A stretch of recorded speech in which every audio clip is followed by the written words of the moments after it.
It's time for a project and the soldering iron is on and ready to go. I want to start this video by saying that this is 3D printed, but I'm not going to make a huge feature of doing 3D printed stuff on this channel because there's loads of 3D printing channels. And for those of you who don't have a 3D printer, it's a bit boring when a project is featured that you can't really do because you don't have anything to print it. And you could get a friend to print one of these for you, but unless they actually wanted one themselves and you offered to put the LEDs into it, they might not be too keen because this actually does take quite a time to build, even though I've kept the plastic super thin. So here's the story behind this. I quite like the crystally shapes. And when I first got a 3D printer, one of the first things I did was create sort of crystal fairy lights out of it. And having got to grips with openscad, or openscad as it's officially called, but I prefer openscad because it rolls off the tongue better, I decided to have a go myself, and it turns out it's fairly straightforward to create interesting geometrical crystal shapes like this, hexagonal crystals. So I scaled that up and decided that since I want to put LEDs in each of the crystals, all 7 of them, I allowed the provision for mounting the LEDs inside. So you've actually got 8 holes in this with rims around them. The first one is for the cable entrance here. It's got a sort of, shall we say, a dimple on it that, the only reason I added the little partial sphere, it's a half sphere over the surface, was just for visual effect more than anything else. And the reason for that is because I'm going to be using a USB lead to power this. The other positions in there, I can show you. There's a hole for an LED at the back, and note that I extended this hexagonal section in the base up into this crystal at the top here, so that it holds a good height in there, but it gives the LED good support for central positioning. But it also allows the printer to print that support at the top, in the top crystal quite easily. It doesn't, an early experiment with just creating a dome in that area didn't work too well because I made it too flat. So this just basically keeps it strong. The other ones all have little rims as well, and if you push an LED into them, it's a friction fit. It's not going all the way in, but that doesn't really matter because it does the main thing. The tip of the LED is in, and that's what we really want here. And it is a friction fit. I've just pushed that one far too hard and regretted that. I shall just grip that one and pull it right back out. So, colour-wise, right, it takes the LEDs as a friction fit, and if they've got the long leads like these ones, it also lets you just link across all the positives and then put resistors and negatives. I've chose to actually link the positives and put the resistors on the negatives because the positives are slightly longer. It just gives that slight edge. It means that instead of having lots of wiring in here, the LED leads can just be bridged across and the resistors can be bridged across, and it's going to make the project a lot easier. The choice of colour, I was going to make this cold white in the middle with warm white surrounding it, because everyone can have a different colour of LED. Then I thought I could have blue surround with green in the middle, but I thought for this video, I'm going to put in colour changing LEDs, and by colour changing LEDs, I mean these ones are the little built-in chip, and if I press the button here, it lights up red initially, and then it goes to green, and then it goes to blue, noting that the one on the left is running at lower current because it's a tester. Then it goes to yellow, cyan, magenta, and then white, and it keeps cycling, but each LED does it at its own speed. And it's a good visual effect. So if you use ordinary LEDs on a USB power supply, I would recommend putting a 220 ohm resistor in series with each, but if you're using the red, green, blue LEDs, a 100 ohm resistor is ample for that. And by using a resistor per LED, it just means that you can actually, you can keep the current balanced, you can mix colours. So I'm going to start this project off by soldering the resistors onto the LEDs. So I've got the soldering iron here. Let's get the soldering iron away from the plastic crystal. The design for the crystal, by the way, I think it's going to be okay to put down in the description of this video. If the file size isn't too huge, I shall actually put it in as a text file for openscad. So let's put this here. And while I'm soldering this, if I run out of things to say, I do still have the list of questions that were asked by Patreon supporters that I can use to pack out some conversation. So once again, I'm cutting the negative lead short to about, say, 6mm, quarter of an inch. Put it into the grips up the way, flowing some solder onto it, flowing some solder onto a resistor, and then remelting them together. So once they're tinned, they'll take to each other quite well. I could use a little bit of flux at that point. It would be a good idea. It would result in nicer solder joints. It would result in better solder joints. But in this instance, I'm just going to do it this way. I don't think it's going to be too critical.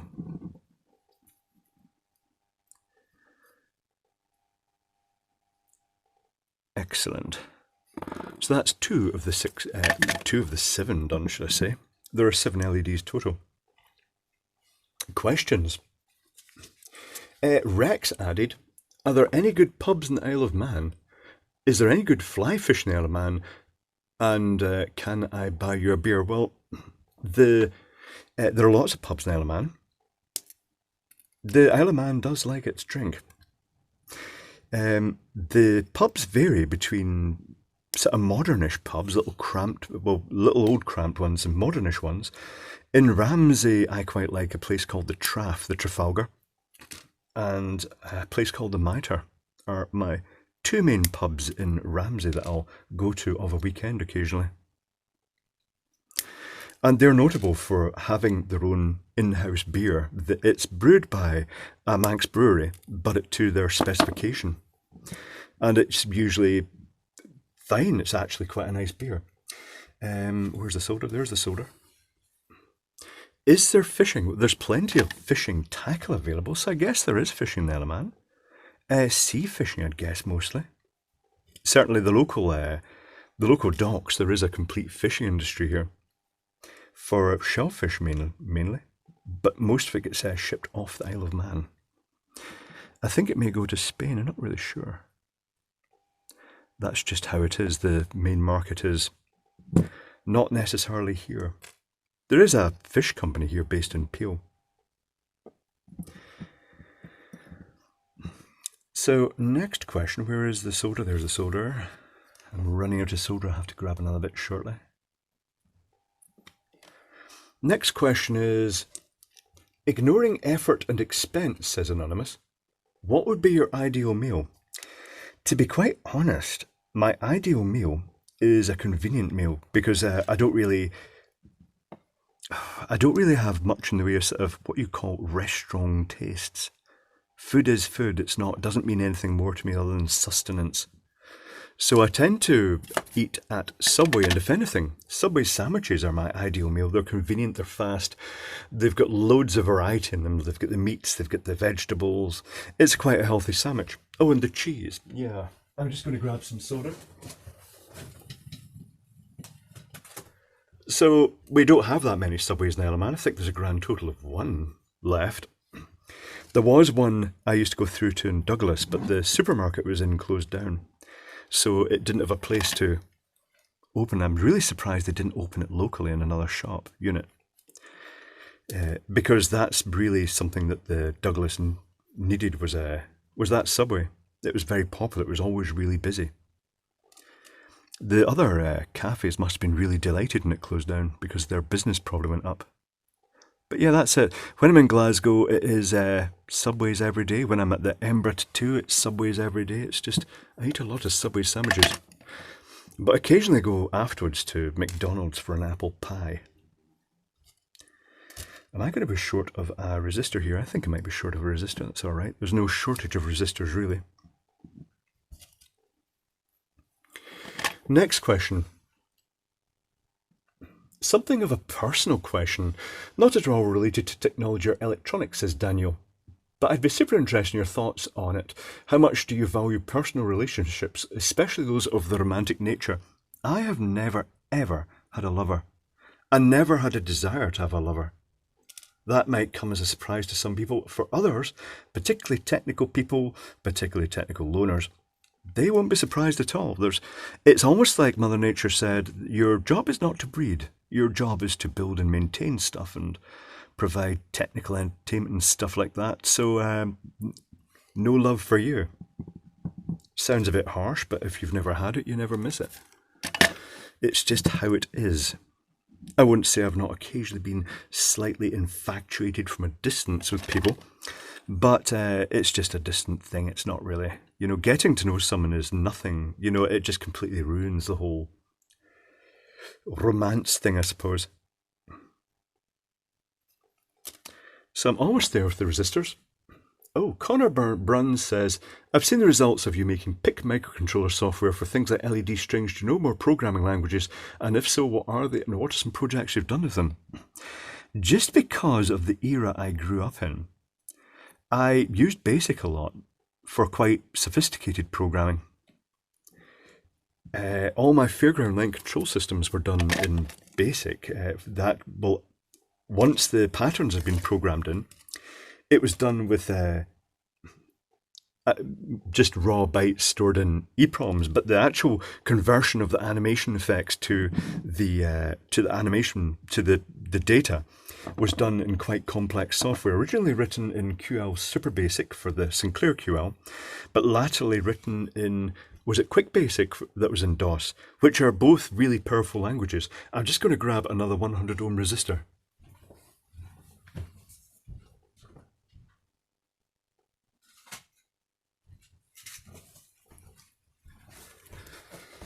In fact, I'm going to grab the whole tub of 100 ohm resistors, even though I only needed one, just because it's faster. I'll try not to get loads of stuff in that tub now.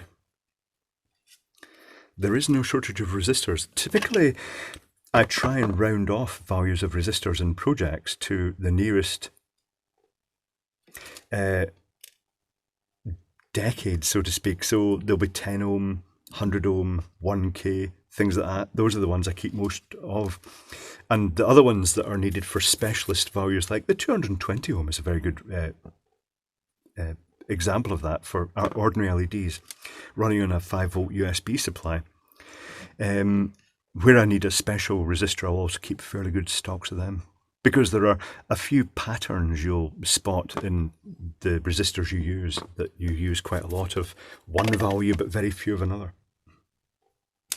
Okay, that is the resistors attached to the LEDs. Let's see how well this goes. One of the nice things about this, I'll put the helping hands out the way here. One of the nice things about this shape is that because it's symmetrical, it means that if I decide to change the resistor color, the LED color, should I say, I can just lift everything out. By prizing those LEDs out, they'll come out pre-wired, you know, as well with their wiring, and then you can fit a new set in, but then you can change back to the other set if you wish. Or you could go really sophisticated and use LEDs, RGB LEDs. Right, I'm going to put the resistors at the top, or by the resistors at the top I mean pointing up this way, and the other leads at the bottom, because the resistors are the ones I'll be doing last. I'm not sure if that's a good idea. I think it's a good idea. So I'm just pressing these in, and I'll fold the resistors up out the way.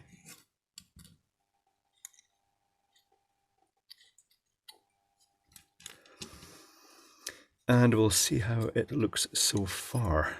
It's going together pretty well, actually. I like that has turned out an exact friction fit. I've screwed up.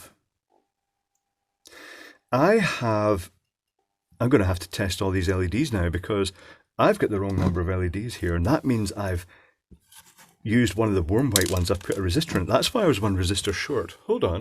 This is when the bench supply comes in handy. I shall test all these LEDs. Also gives me a little sneak preview. So positive.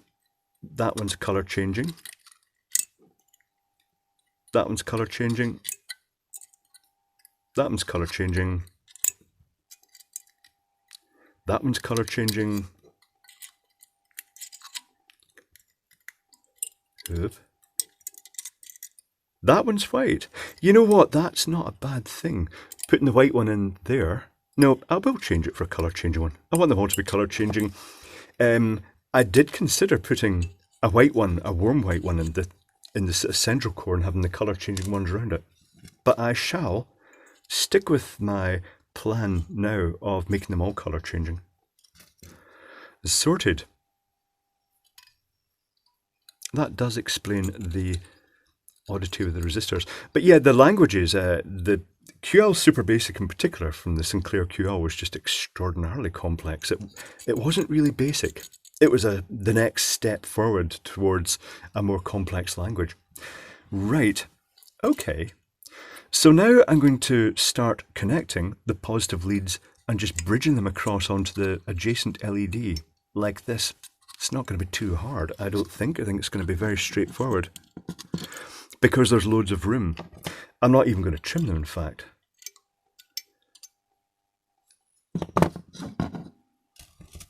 So I'm going to flow some solder in and then get another question. Should I have done this a bit further down? Dunno.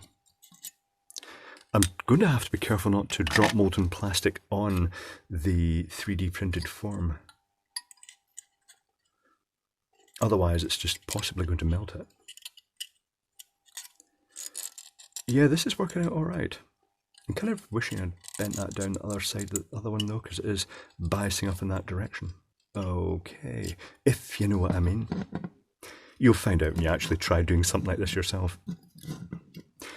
As I was saying, I'm going to put the file down below in the description if it will actually... I've done it before in previous videos where I've put the openscad, just the text, and if it works then you guys will be able to just basically read the description, find out what you have to do, and then just copy that and paste it into the free openscad software. I've bent that lead far too tightly and it has actually snapped off the LED. That is annoying. I'm going to have to go and get another RGB LED, or I could just go with the original plan and I could put that white one in the end, but then that would need a 220 ohm resistor. Right, tell you what, I'm just going to pause and I'm going to resolve this slight issue. Issue resolved with a spare and we're ready to go again. Okay, so let's keep soldering. So I'll just concentrate on getting a suitable little blob across these connections in here without blobbing the plastic. And maybe I'll be a bit more careful with bending the leads. I'll actually support them with a pair of long nose pliers. If you bend LED leads back and forward too much, they just fatigue a bit. Loud squeaky scrunching noises as I bend this across and slide it down the other lead. That's actually the 6 almost all connected now. So that just leaves to connect that one. These are all the positives onto the middle connection. Good result. It's all going okay-ish. So now this one is bending down into to meet that one on the middle LED, which I'll also bend over just a little bit, just so I've got plenty of clearance in the middle, because I'm going to be commenting all the resistors in the middle of the case here. I suppose one advantage of the fact this is so clear, well, this is printed in transparent PLA, the sort of, is it corn-based PLA? It's a nice plastic. It smells kind of sweet. I know people are now going to tell me it's putting out poisonous death chemicals, but it has a sort of strange sweet smell when it's actually melting. So now this is where I'm most likely to screw up. I'm going to try and bridge all these resistors across to the middle resistor.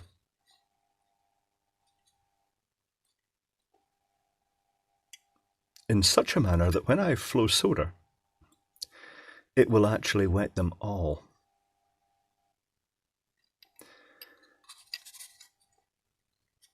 So far it's going okay, but you know, that's usually a sign of things to fail. Things do go wrong. I'm going to crop all those leads before I solder. No, I'm going to do it after I solder. Or are they going to get in the way? Yeah, I'm not sure if I should have done them one at a time. I may end up really super mega blobbing, and that's the point I'll drop. I shall crop them. That's the point I'll drop molten solder into the 3D printed housing. And keep in mind it takes a while to actually print these. When I designed it, I optimized it for fast printing as much as possible by deliberately keeping the shell fairly thinnish. So it goes around a couple of times for each layer, but it doesn't have to do that zigzag filling thing. Even if you get filling enabled, the only point it will fill is the little LED supports because they are that little bit thicker. This is all looking pretty good. I shall shake all the leads out. Right, this is where it could get a bit messy with the solder, but we'll see what happens. I don't want a huge blob to slide down. If it does, it does. It's, it's what happens. It's a prototype. I do also want to make connection with all the leads so that they are all soldered together.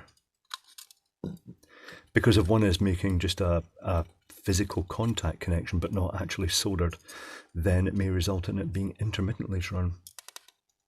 That looks okay actually. We can test that. I can bring the bench power supply in.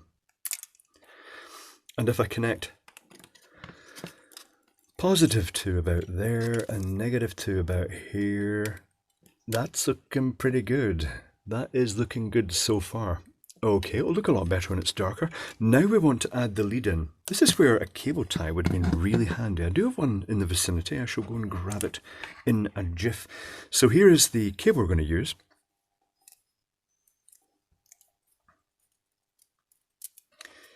It's a 1 meter cable from Poundland, from your local pound shop or dollar store. It's just a cheap generic cable, doesn't have to be super quality. The current it's going to be dealing with is in the region of about 100 milliamps, so it's nothing really major. And I shall nibble around that. And that should hopefully reveal 4 wires. A green, a white, a black, and quite often a pink one for some bizarre reason. We'll cut off the green and the white ones, we don't need them. They're the data lines. The pink one, and it is pink, should theoretically be positive, and the black one should be negative, but not always. The one way to find out is to actually test them. So I'm just going to strip those carefully. I'm going to tin them, because that will keep the strands together, because I still have to poke it through the hole here, the cable gland hole. I could pass it through and I could tie a knot. That would be a bit shoddy, but you know it would work. Have I dropped the solder? No, the solder is over here. That's fine. So flow some solder onto the negative, at which the insulation immediately recoils back with the heat. That always happens with the thin wires. And I'll crop them down a bit. But I shall plug this into a USB power bank, and I shall bring it in well, you know what?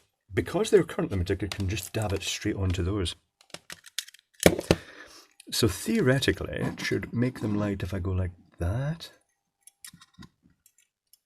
Which it did. Yep, that's working. When I make connection. Okay, so red is indeed positive. I shall unplug that before I short out the power bank. It's just a little dinky pink power bank. I've been noting the recharge values on it. It gradually, every charge, it goes down a little bit. The capacity reduces. It's just how it is with lithium cells and other batteries. That's why your phone doesn't hold much of a charge after about a year or so. Right, I'm going to grab a cable tie.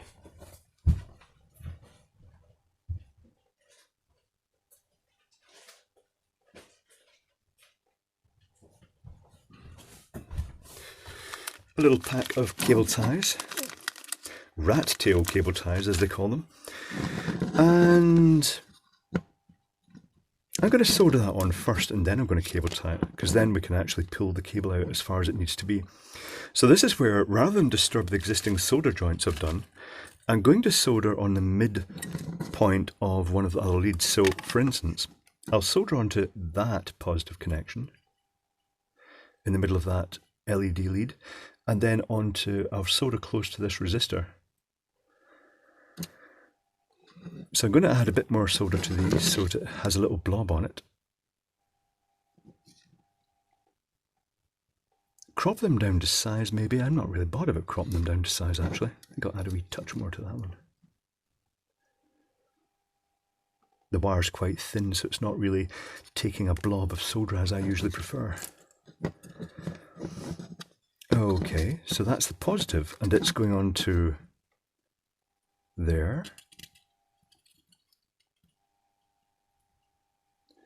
A bit of flux there might have been advantageous, given this is quite an important wire. And the other connection, making sure that I don't touch the wire insulation against that previously just soldered connection so it doesn't melt through the other cable. This one can go here.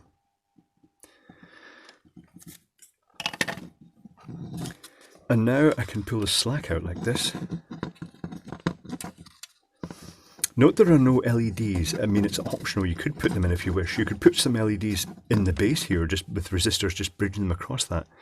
I didn't put them in because I wanted to concentrate. I wanted the light to be in the crystals themselves, but some light will cast down into the base. So let's nudge this in a bit. Put the cable tie around and tighten up really tightly. Crop it. And that should be it. Righty-ho. So I've got to turn the soldering iron off now. Is this premature turning off, or is it? It's looking pretty good. Right, tell you what, I shall turn the light off. I'll take the exposure off. Maybe lock the exposure at that. This is going to swamp out now, isn't it? That's not too bad, actually. Here is the crystal lighting up. You can see some light is going down into the base.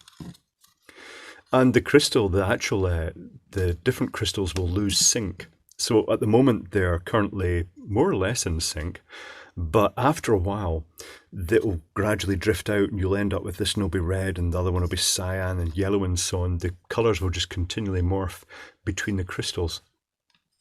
Let's see if I can tame this down just to make it more visible by... Oh, this is where it's going to go completely out of focus.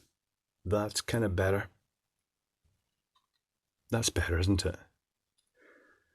That is pretty much a representation of what I'm seeing here. That looks pretty good.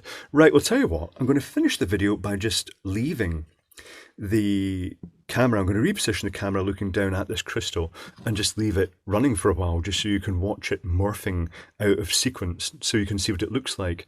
And as I say, if you look down the description, I'll also provide a link to what to search for when you want these color changing LEDs, because you have to use specific keywords on eBay, but you can buy packs of 100 or 1,000 of them in various styles. Now, I used diffused LEDs. If you used non-diffused, if you use the clear LEDs, you tend to get quite a sharp effect. See how you've got a line coming up here already from the diffraction effect of the light through the layers of the 3D printing, which is really good and crystalline looking. It really looks quartzy. If you use the focused LEDs, it makes a much sharper line up there, particularly if you use the straw hat LEDs. But I kind of like the diffused ones. It's a softer effect. I tried a few just individually beforehand. Okay, so it's just warned me that the video has reached the max file size, so it's started again. Okay. I think. So, right, I shall restart this. Okay, I'm going to let it just run for a while now. I'll just lock the exposure off. Actually, I should have locked the exposure off just a bit dimmer, but no, you know what? That looks pretty good. So I'll let you just, well, I'll leave it running for a minute or so, and you can see what the crystal looks like in real life as it slowly morphs and changes colour. I have to say, it's looking really nice. I'm really liking this a lot. It's a very good result. So I'll leave that running for a while, and you can admire it.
Do you like it? I could probably make a video where all the video was just that, running continually with some music in the background. It'd be quite nice. So there you go. The file is hopefully down in the description down below, so you can copy that and you can make one of these crystals if you want. It's very easy to put together. That took me about 30 minutes to put that together. So that's pretty straightforward. It's not too complex. 220 ohm resistors if you want individual colours, just fixed colours per crystal, per LED. But if you want to use the colour changing LEDs, and I'll put a link to the search for that on eBay down below, then you can use 100 ohm resistors to get a decent sort of intensity off them and good colour mixing. But there we go. Good project.